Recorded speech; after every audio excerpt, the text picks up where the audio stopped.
ನಾನು ರಾಮಲಿಂಗಾರೆಡ್ಡಿಯವರು ಕೂಡ ಸರ್ಕಾರಿ ನೌಕರಿ.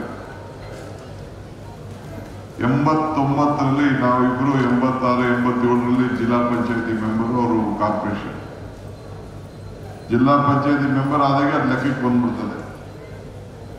89ರಲ್ಲಿ MLA ಆದಾಗ ಇಬ್ರು 8 ಬಾರಿ ಸತತವಾಗಿ ವಿಧಾನಸೌಧಕ್ಕೆ ಒಟ್ಟಿಗೆ ಪ್ರವೇಶ ಮಾಡಿದವರು. ಈಗೂ ಜೊತೆಲಿ ಇದ್ದೀವಿ, ಮುಂದಕ್ಕೂ ಜೊತೆಲಿ ಇದ್ದೀವಿ. ಎಷ್ಟೋ ಜನ 89ರಲ್ಲಿ 85ರಲ್ಲಿ ನಾವಿಬ್ರು ನಿಂತಾಗ ಎಷ್ಟು ಜನ ಹುಟ್ಟಿದ್ರೋ ನನಗೆ ಗೊತ್ತಿಲ್ಲ. ನಿಮ್ಗೆಲ್ಲ ರಿಟೈರ್ಮೆಂಟ್ ಇದೆ, ನಮ್ಗೆ ರಿಟೈರ್ಮೆಂಟ್ ಇಲ್ಲ, ಅಷ್ಟೇ ನಮಗೂ ನಿಮಗೂ ವ್ಯತ್ಯಾಸ. ಪ್ರಜಾಪ್ರಭುತ್ವದ ವ್ಯವಸ್ಥೆಯಲ್ಲಿ ಶಾಸಕಾಂಗ, ಕಾರ್ಯಾಂಗ, ನ್ಯಾಯಾಂಗ, ಪತ್ರಿಕಾರಂಗ, ಈ 4 ಆಡಳಿತದಲ್ಲಿ ಒಂದು ಪಿಲ್ಲರ್ ಇದೆ. ಒಂದು ಚೇರಲ್ಲಿ ನಾವು 4 ಕಾಲುಗಳಿಟ್ಟು ಹೆಂಗೆ ಕೂತ್ಕೊಂಡಿರ್ತೀವಿ, ಚೇರ್ ಬದಲಾಗಿರ್ತದೋ ಹಂಗೆ 4 ಕಂಬಗಳು ಈ ಪ್ರಜಾಪ್ರಭುತ್ವದ ವ್ಯವಸ್ಥೆ. ನಾವು ಶಾಸಕಾಂಗ ಏನಾದ್ರು ಮಾಡಿದ್ರೆ ಅದನ್ನ ಕಾರ್ಯರೂಪಕ್ಕೆ ತರೋರು ನೀವು ಅಧಿಕಾರಿಗಳು. ಕಾರ್ಯಾಂಗ ಏನಾದ್ರು ನಾವು ನೀವು ತಪ್ಪು ಮಾಡಿದ್ರೆ ಅದನ್ನ ಹುಡುಕಿ ಗಮನದಲ್ಲಿ ಟೀಕೆ ಮಾಡೋರು, ಹೊಗಳೋರು ಪತ್ರಿಕಾರಂಗ. ಇಲ್ಲ ಇನ್ನಿಬ್ರು ನಾವಿಬ್ರು ಇನ್ನೇನಾರು ಹೆಚ್ಚು ಕಮ್ಮಿ ಮಾಡಿದ್ರೆ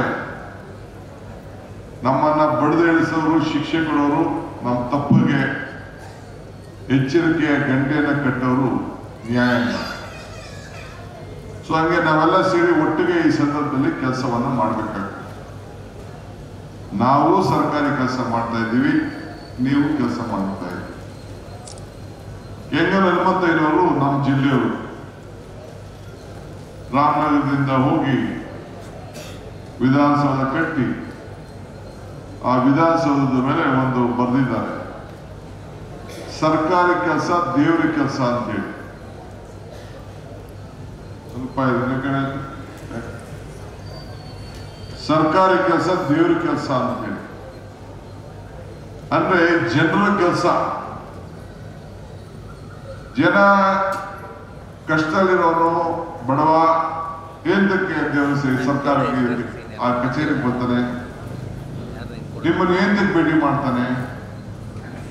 ಓಲಿ ನೀವು ನಿಮ್ಮ ಮನೇಲಿ ದೇವಸ್ಥಾನ ಇಟ್ಕೊಂಡಿದ್ದೀರಿ, ಒಂದು ಸಣ್ಣ ಗುಡಿ ಇಟ್ಕೊಂಡಿದ್ದೀರಿ, ಒಂದು ಫೋಟೋ ಇಟ್ಕೊಂಡಿದ್ದೀರಿ, ಬೆಳಗ್ಗೆ ಅಂತ ಒಂದು ಪೂಜೆ ಮಾಡ್ತೀರಿ, ಎದ್ದ ತಕ್ಷಣ ದೇವ್ರ ಮಖ ನೋಡ್ತೀರಿ, ಇಲ್ಲ ಕೈಲಾರು ನೋಡ್ತೀರಿ, ಇಲ್ಲ ಯಾವ್ದಾದ್ರು ಒಂದು ಗುಡಿಗೆ ಹೋಗ್ತೀರಿ. ಆ ಗುಡಿಲಿ ಮಧ್ಯೆ ಕೆಲವು ಗುಡಿಗಳಲ್ಲಿ ಅರ್ಚಕರು ಇರ್ತಾರೆ. ನೀವೇ ದೇವರಿಗೆ ಏನಾದ್ರು ವಿಚಾರವನ್ನ ತಿಳಿಸುವಷ್ಟು ಶಕ್ತಿ ಕೆಲವರು ಇರ್ತದೆ. ಇನ್ ಕೆಲವರು ಪೂಜಾರಿಕೆಯಲ್ಲಿ ಪೂಜೆ ಮಾಡಿಸ್ತಾರೆ, ಆತ ಆರತಿ ಕೊಡ್ತಾನೆ, ಒಂದೆರಡು ಅವನ ಭಾಷೆಯಲ್ಲಿ ದೇವರಿಗೆ ತಮ್ಮ ಪರವಾಗಿ ಏನ್ ಹೇಳ್ಬೇಕು ಹೇಳ್ತಾನೆ. ನಾನು ಹಿಂದೆ ಒಂದು ಶ್ಲೋಕ ಹೇಳಿದ್ದೆ, ಸಣ್ಣ ಶ್ಲೋಕ ಅದು. ಅರ್ಚಕಸ್ಯ ಪ್ರಭಾವೇನ ಶಿಲಾದ್ಭವತಿ ಶಂಕರ. ಅರ್ಚಕನ ಪ್ರಭಾವದಿಂದ ಶಿಲೆಯೂ ಶಂಕರನ ಕಾಣಬಹುದು ಅಂತೇಳಿ. ಹಂಗೆ ಈ ಅಂದ್ರೆ ಶಿಲೆಯೂ ಶಂಕರ ಅಂದ್ರೆ ಶಿವನ ದೇವರನ್ನ ಕಾಣಬಹುದು ಅನ್ನೋ ದೃಷ್ಟಿಯಿಂದ. ಹಂಗೆ